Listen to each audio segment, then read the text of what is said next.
Hi everyone, I'm Cheryl and welcome to the Sewing Room channel. I'm going to demonstrate how to make this denim tote bag. I made it out of two different pair of jeans because I wanted different colors of denim.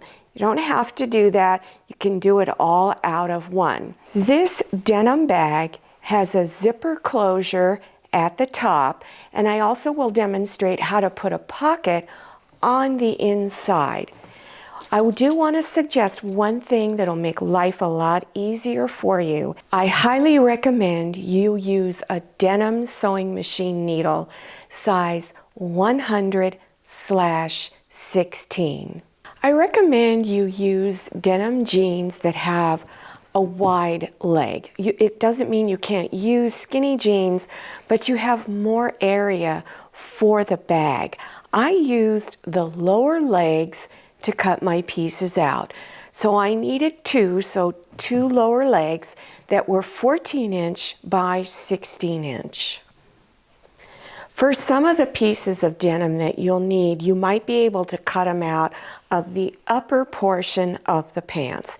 It just depends on how wide you are cutting your fabric for the bag. You have an option of using pockets on the denim bag. So if you do, you need to remove the outer edge stitches on these three sides.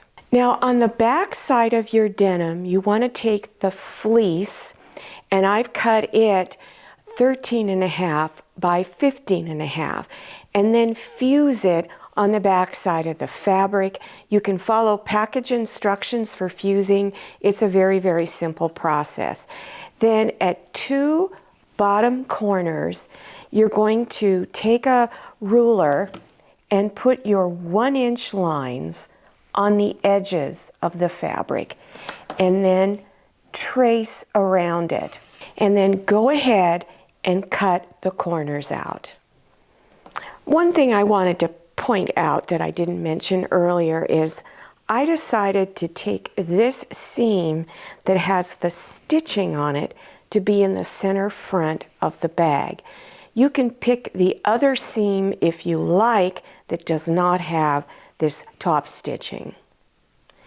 Now, as far as selecting your pockets, they can be decorative like this, or if you want them larger, I would look at men's pants because the pockets are a lot larger. If you don't want them to be that decorative, just select, and this is from a woman's jean, you can just select this basic denim style. You'll need a seam ripper to go and take the outer edge stitch line out, and then you have this little bar tack stitch up here that you will also need to remove. You can place them anywhere you want on the bag. You can have one higher or lower, or where they kind of overlap each other just a little bit. Then pin them down and stitch on the outer edge, and make sure you back stitch several times because this is a stress point.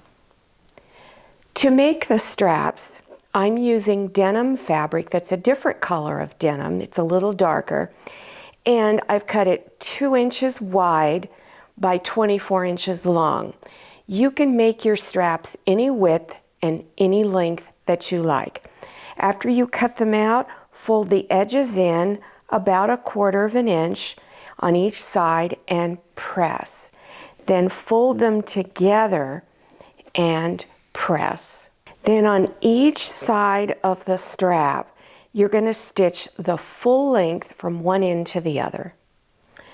Then you place the straps in this position like this, and the ends of the straps, I place mine about 3 inches from the side.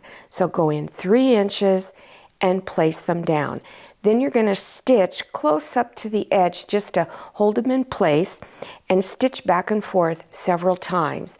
Then you take your back section and put the second strap on.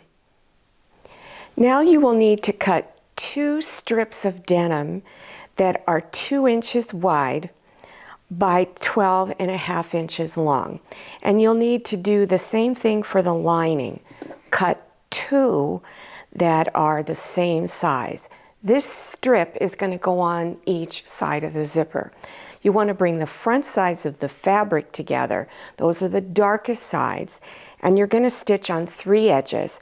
So you're going to stitch a 1/4 inch seam on both ends and then all the way across. Then at the corners where you stitched around, you're going to cut some of the denim off.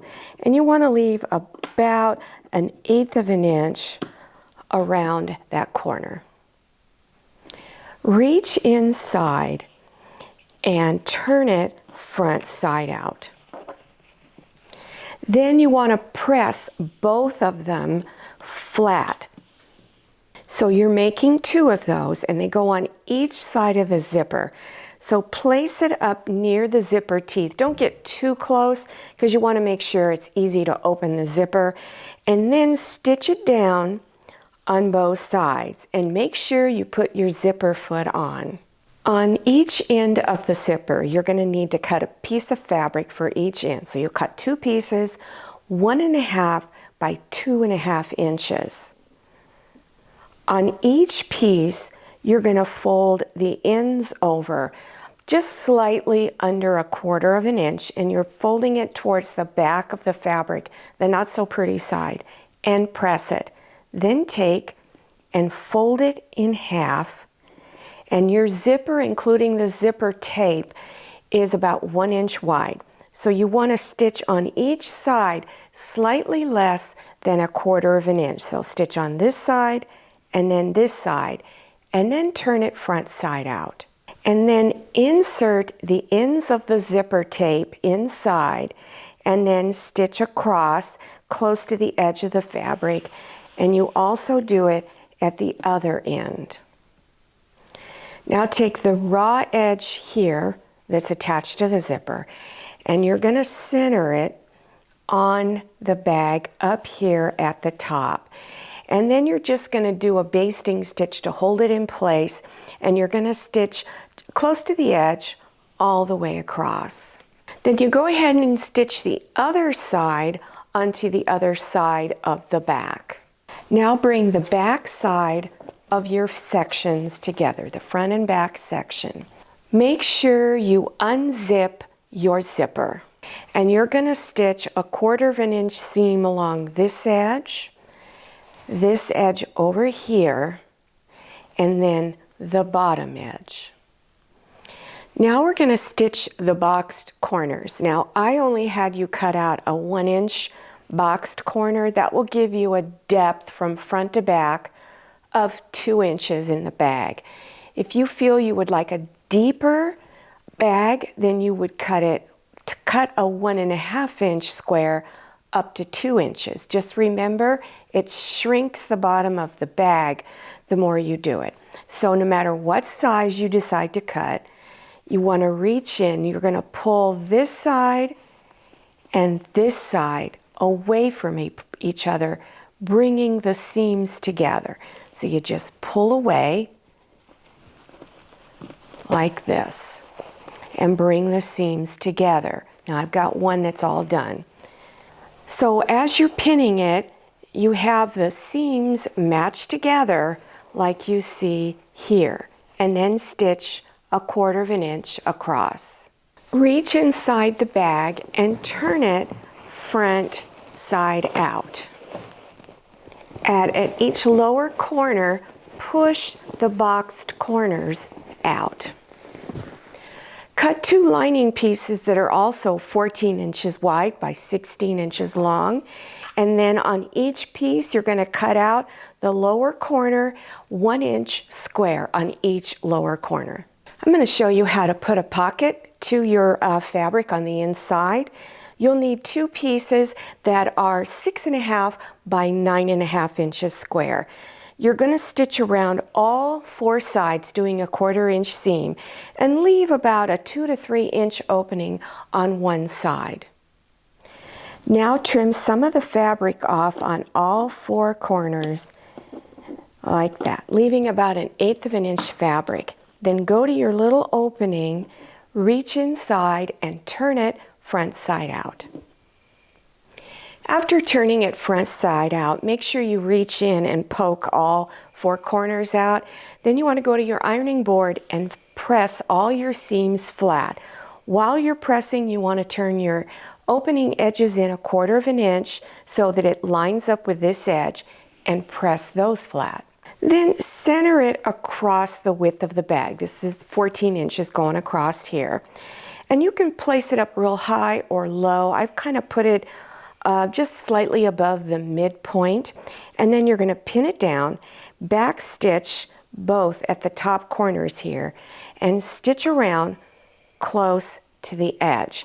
Now you have an option of just leaving it one large wide open pocket, or if you want to subdivide it, put it into 2, 3 pockets, then you would just go over, oh, this can maybe hold tube of lipstick, go over and stitch straight down. And then if you want 2 more smaller ones, you can stitch straight down. Or let's say you want it stitched right down the middle, you can do that too.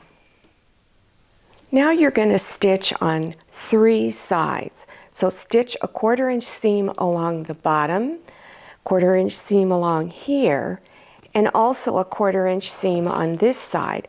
But you're going to leave a rather large opening, large enough, a little bit bigger than the width of your hand, so that you can use that opening later to turn the bag front side out. Then after you've stitched those 3 sides, then you're going to go ahead and fold and stitch your box corners on the 2 lower bottom corners. Now insert your denim fabric inside of the lining fabric and line up your side seams. Fold the zipper band and the straps inside on each side.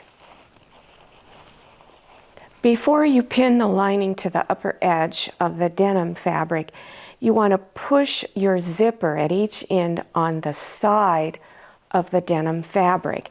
Then bring your lining fabric and match the side seams. Pin all the way around the top edge. If you prefer, you can use clips if it's easier for you, but pins are fine also. Then you want to stitch a 1/2 inch wide seam all the way around. Reach in through the side opening and begin turning the bag front side out. Fold the opening edges in 1/4 of an inch, bring the 2 sides together, pin it, and then stitch close to the edge all the way across. Now take the lining and push it inside of the bag. And then when you get it all in, push your box corners out at the bottom. Now you want to fold that zipper band inside and try to even your edges up here as much as possible. I used clips because by this time it's pretty thick. You can still use straight pins, but it's going to be a lot easier if you have clips. Then you want to stitch around the top side here about 1/8 of an inch from the very top edge, all the way around. And here's what it looks like after it's been stitched up at that top edge. And then you can close the zipper up. If you don't want the ends of the zipper to stick out, all you need to do is stick it down inside the corner there at each end. And then it will look like this. Here's the front of the bag, and I'm going to flip it over, and here is the back. One more thing you can add to a denim bag is to take some string or cording. I use something called Pop Rainbow Cording. I bought it at Joann Fabrics and Crafts. I also added the beads on. These were from Joann Fabrics and Crafts. It just adds a little extra flair. Well, I hope you really enjoyed this tutorial and that you learned something new. Now, if you're interested in other beginners sewing projects and other tote bags, you want to scroll down to the description section, click on Show More or the down arrow, and it will expand open and you'll see all kinds of links. Now, don't forget to follow me on Instagram and check out my Facebook page. Thank you so much for watching. I'll see you next time, and happy sewing. If you like the Sewing Room channel, one of the best ways to show your support is to subscribe by clicking on that red subscribe button and give this video a thumbs up. And don't forget to click on share to share this video with your friends. And make sure you click on the bell so you receive notifications for all my new videos. I'm Cheryl. This is Manny. See you next time.